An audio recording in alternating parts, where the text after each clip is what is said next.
I was sitting in my room playing with my fighting doll and my bow doll. I always let the bow doll win because war should never happen, or at least that's how I see it. Then I heard my dad come in and say, "I got the mail," like he always does.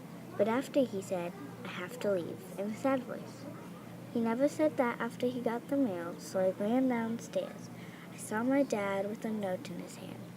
It was so fancy because it had a stamp and everything. My dad looked at my mom and me, then at the note, then at my mom and I again. He just said it. "I have to go on a 3-month trip to fight for England." I asked in tears, "You don't have to go, right? You can tell them no?"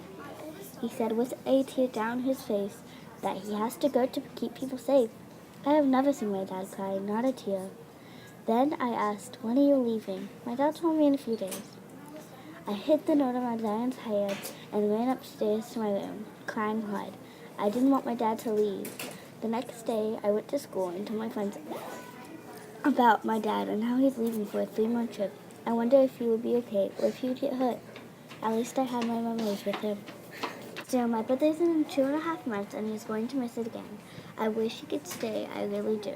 A few days later, my dad left. After school, I walked up to my room, waiting for my dad to say I got the mail and was happy I'm home for us.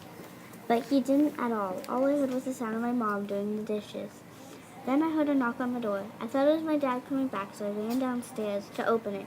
But it was just a guy in a top hat and a black fancy suit. I was sad. It wasn't my dad.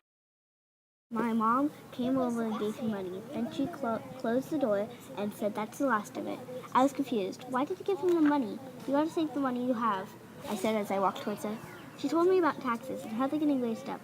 Then Mom got on her coat and shoes and grabbed a little folder, so I got on my coat and shoes too.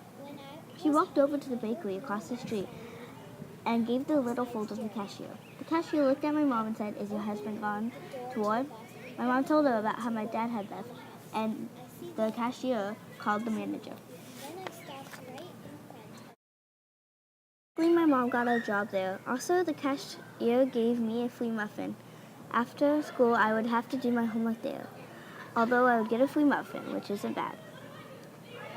1.5 months later, my birthday was coming up in a week or two. My mom gave all the payments for taxes, and it's only another month till my dad comes home.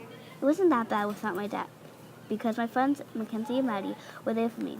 Also, the day after my birthday, my friends threw a surprise birthday party. I looked around the house. It was all decorated with bright colors. There were cute little color vases, just like the ones my dad and I made. I looked around more, and then I saw my dad. He came home. I gave him a big hug. After, my dad took me outside and gave me a bottle of paint and a paintbrush. Also, he had a small little vase in his hand. We painted it together and it turned out amazing.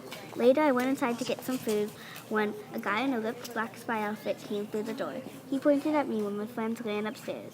Before he could jump and get me and my friends, dropped a bunch of vases on his head, and my mom called the police. The guy got knocked out, and the police took him away because he was on the other side.